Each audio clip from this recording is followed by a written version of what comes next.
दोस्तों का खैर मकदम। हम आज बात करने वाले हैं Ertugrul Ghazi drama season 2 episode 7। Mongol commander कहता है मैं इसे जानता हूँ, ये एक जासूस है। वो कहता है कि ये 3 दिन से गायब है मेरे आका। वो कहता है लगता है किसी ने हमारी जासूस की है, इसका मतलब अर्तुगरुल अकेला नहीं है और फिर इसका फ़ायदा उठाया। ढूंढो उन्हें, मुझे अर्तुगरुल चाहिए, ढूंढो उन्हें। दूसरी तरफ तैमूर और गुलदारो भाई सब मंगोलों से लड़ते हैं। एक मंगोल गुलदारो के पैर पे हमला कर देता है और गुलदारो भाई दूसरे हाथ से उस मंगोल को कत्ल कर देते हैं। इधर दूसरी तरफ गनी अर्तुगरुल साहब को बचा के वहाँ से अपनी गार में ले आता है। इधर कबीले में आइमा खातून कहती हैं भाई मैं गुलदारो तैमूर के लिए फ़िक्रमंद हूँ, वो दोनों बहुत गजबनाक हैं, दोनों इंतकाम की आग में जल रहे हैं। मुझे फ़िक्र है कि वो दोनों कुछ गलती ना कर बैठे। वो कहते हैं नोयान वो जो शैतान की तलाश में है वो मामूली नहीं है, हमारे बच्चे हमारे कबीले का मुस्तकबिल हैं। वो जानते हैं वो मौका देखकर ही कोई कदम उठाएंगे। गुलदारो सोचे बगैर कोई काम नहीं करेगा। इधर दिल्ली तमीर उस मंगोल कमांडर को पकड़ लेते हैं और उसका गला दबाते हैं। गुलदारो भाई कहते हैं दिल्ली तमीर रुक जाएं, दिल्ली तमीर रुक जाएं, हमें ये जिंदा चाहिए, हमें पता करना है, हमें जिंदा चाहिए, हमें गद्दार का पता लग सकता है, इससे मत करें। हाइमा खातून कहती हैं हमने दोनों कबीलों को इकट्ठा कर दिया, लेकिन भाई ये इतना आसान नहीं होगा। वो कहती हैं दोनों कबीलों ने अपनी चौकी एक ही जगह बनाई है, तुम्हारे ख्याल में सबसे ज़्यादा गजबनाक कौन होगा? नोयान वो अत्ता मकान कोशिश करेगा कि दाखिली और खारजी मामलात में उलझे रहें। सरदार कहते हैं वो दखल अंदाजी करेगा और वो हमें आसानी से जिंदा भी नहीं रहने देगा। और उधर तैमूर कहता है हम में से किसी ने धोखा दिया है, उसने नोयान की मदद की। गुलदारो कहता है ऐसा कौन करेगा, वो जान के भी हमले की जद में खुद भी आएगा। और कोचा बख्श कहता है शायद वो लोग गद्दार हों जो इस वक्त हमारे साथ नहीं। तैमूर कहता है हमजा और अब्दुल रहमान सुराग रसानी के लिए गए थे और अब तक नहीं लौटे। कोचा बख्श कहता है कि वो इसीलिए सुराग रसानी के लिए गए थे, बजाय उन्हें पता था कि कुछ होने वाला है। रोशन कहता है बकवास बंद करो नालायक, हर वक्त बकवास करते रहते हो, कभी भी कोई सीधी बात ना करना। और रोशन और कोचा बख्श में कहा सुनी होने लगती है तो तोतकीन और गुलदारों ने बचा देते हैं। इधर आयमा खातून कहती हैं कि बेशुमार लड़ाइयों के बाद अर्तुगरुल एक बेशुमार बेहतरीन जंगजू बनकर उभरा। हाल में इसने जिस तरह अय्यूबियों सियासत की और सलीबियों के साथ इसने जंग का फ़न सीखा। सबसे बढ़कर वो दुश्मन और दोस्त की पहचान रखता है। भाई तैमूर अभी इन महारतों में बहुत पीछे है। सरदार कहते हैं हैमा तैमूर भी मंगोलों के खिलाफ बहुत लड़ा है, फिक्र ना करो हम सब मिलकर इसका मुकाबला करेंगे। हैमा खातून कहती हैं लेकिन फिर भी ये इतना आसान नहीं होगा भाई। और उधर जंगल में इतने में अब्दुल रहमान और हमजा वहाँ पर आ जाते हैं और कहते हैं आका आप ठीक तो हैं? और हमजा पूछता है वो नायान बुज़दिल कहाँ है? गुलदार भाई पूछते हैं तुम लोग कहाँ थे? हमजा कहता है आका आपने ही हमें सुराग रसानी के लिए भेजा था। तैमूर कहता है भाई मैं इनसे पूछ गुछ करता हूँ। अब्दुल रहमान कहता है कैसी पूछ गुछ भाई, ये क्या कह रहे हैं भाई? दिल्ली तमीर कहते हैं कि वो हमारे लिए प्यारे हैं, हम उनको चाहते थे। गुलदारो भाई कहते हैं कुर्दोगलू भी ऐसा ही था, और ये कह के वो वहाँ से चले जाते हैं। इधर खैमे में सरदार कहते हैं दो बहादुर जंगजू और दोनों के साथ बहादुर जाबाज हैं, अगर मामूली सी भी कोई लड़ाई हुई तो ये खाना जंगी में बदल जाएगी। हैमा खातून कहती हैं भाई इसी चीज़ से तो मैं खौफजदा हूँ।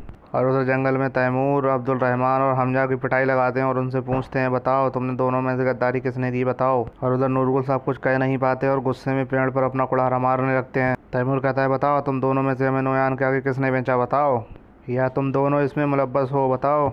हमजा कहता है मुझे तुम्हारी किसी बात का जवाब नहीं देना, मेरे आका को बुलाओ। तैमूर कहता है बेवकूफ़ इंसान, तुम्हारे आका को भी तुम पर एतबार नहीं है। हमजा कहता है तुम मेरे सबर का इम्तहान ना लो तो मुझे गद्दार नहीं कह सकते। तैमूर कहता है भाई मैं इन दोनों को फांसी देना चाहता हूँ। दिल्ली तमीर कहते हैं आका वो जो कह रहा है बिल्कुल नहीं सुनो। अब्दुल रहमान को सुलेमान शाह ने हमें खुद सौंपा था और हमजा आपका बहादुर जंगजू है, वो बहुत अरसे से आपकी तरफ से लड़ता आया है, अगर हमने ऐसा कुछ भी किया तो आप बहुत पछताएंगे। उधर तैमूर कहता है कि भाई मैं इन्हें फांसी दूंगा, मैं इन्हें अपने कबीले वापस नहीं ले जाऊंगा। उधर रोशन तलवार खींच के तैमूर पे गर्दन पे रख देता है और कहता है हम समझते थे तू एक मर्द है, तू एक बहादुर जंगजू है, लेकिन तू तो बुज़दिल निकला।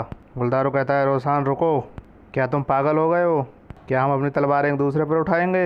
ये कैसा जवानों का दस्ता है, ये कैसी जंग है? और तभी नूरगुल अपने कुल्हाड़े से एक सिपाही पर हमला कर देते हैं। इधर गुलदारो भाई कहते हैं तैमूर इस दस्ते का निगरान है, वो जो भी करेगा वही हुक्म होगा, सुन लो सब।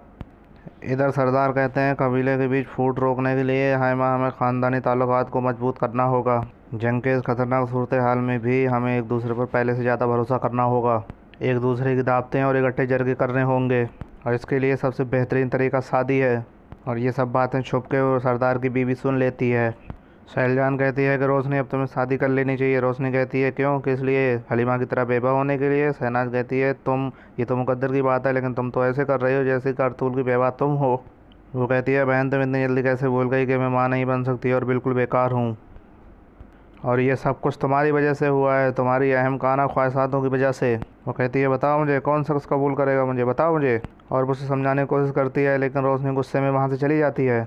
और सरदार की बीवी अर्तुगरुल साहब के आरिफ साहब के खेमे में आती है। वो कहती है तुम बताओ, तुम उसके रोशनी के बारे में क्या जानती हो जो तुमने मुझे अब तक नहीं बताया, बताओ। वो कहती है बताओ, ऐसी सर्दियाँ आसानी से नहीं गुजरेंगी अगर तुम मुझे नहीं बताओगी तो बताओ। वो उसे धमकी देती है, कहती है अगर तुम आरिफ साहब के साथ सुकून से काम करना चाहती हो तो मुझसे सच बोलो, बताओ क्या रोशनी का कोई राज है, मुझे बताओ। वो पूछती है रोशनी किसको पसंद करती है। वो कहती है अर्तुगरुल को। शहनाज खातून हलीमा सुल्तान को समझाने की कोशिश करती हैं, कहती इतना ज़्यादा काम नहीं करो, ये अर्तुगरुल साहब की निशानी है तुम्हारे पास। हलीमा सुल्तान कहती हैं अगर मैं शांत बैठूंगी तो मैं पागल हो जाऊंगी। और इधर गनी गार में अर्तुगरुल साहब की खिदमत करता है, उनके जख्मों में मरहम लगाता है, उन्हें शोरबा बना के पिलाता है और उन्हें ठीक करने की कोशिश करता है। उधर तैमूर कहता है कि भाई हमारे कबीले की हिफाजत सबसे ज़रूरी है, हम इन्हें कबीले लेकर नहीं जा सकते वरना इसकी भारी कीमत अदा करनी पड़ेगी। गुलदारो भाई कहते हैं फैसला करने की जिम्मेदारी तुम्हें सौंपी गई है, तुम जो भी फैसला करोगे मुझे मंजूर होगा, लेकिन इनको फांसी देना आसान फैसला नहीं। मेरी राय में इन्हें कबीला बदर कर दिया जाए। तैमूर कहता है और अर्तुगरुल के जाबाजों का क्या करना है। वो कहते हैं कि मुझे पता है इन्होंने तुम्हारी साख को नुकसान पहुंचाया है, लेकिन हमें इनके साथ नरमी बरतनी होगी। अम्मी जान इनसे बेहद प्यार करती हैं, जब तक मसला हल नहीं होता तब तक इनको भी कबीला बदर कर देते हैं। वो सरबराह के ख़िलाफ़ बगावत के मुर्तकब हुए हैं। रोशन कहते हैं अभी भी वो क्या बातें कर रहे हैं। वो कहते हैं हमारे आका अब्दुल रहमान और हमजा की फांसी के हक़ में नहीं। रोशन कहता है ये तैमूर कौन होता है, क्या हमारे कमाने भी ज़िंदा नहीं, हाइमा खाला अभी ज़िंदा है। वो कहता है तैमूर इस दस्ते का निगरान है। दिल्ली ज़मीर कहते हैं हम इसके खिलाफ़ कतई नहीं जा सकते। गुलदार भाई कहते हैं हम इस नतीजे पर पहुँचे कि अब्दुल रहमान और हमजा को फांसी नहीं दी जाएगी, लेकिन इनको छोड़ा भी नहीं जाएगा, इन दोनों को कबीला बदर किया जाता है। दिल्ली ज़मीर कहते हैं मेरे आका ये कैसे हो सकता है, रोसान और नूरगुल तुम दोनों भी इनके साथ कबीला बदर हो। नूरगुल कहते हैं आका ये आप क्या कह रहे हैं। गुलदार भाई कहते हैं जब तक सर्दियां ख़त्म नहीं होती तब तक तुम इस कबीले में नहीं आओगे, तुम दोनों हमजा और अब्दुल रहमान पर नज़र रखोगे। अगर ये वीडियो आपको पसंद आई तो लाइक करें, शेयर करें और घंटे वाला बटन दबाना ना भूलें, तब ताकि सबसे पहले नोटिफिकेशन आपको मिलती रहे। ठीक है दोस्तों, मिलते हैं नेक्स्ट वीडियो में।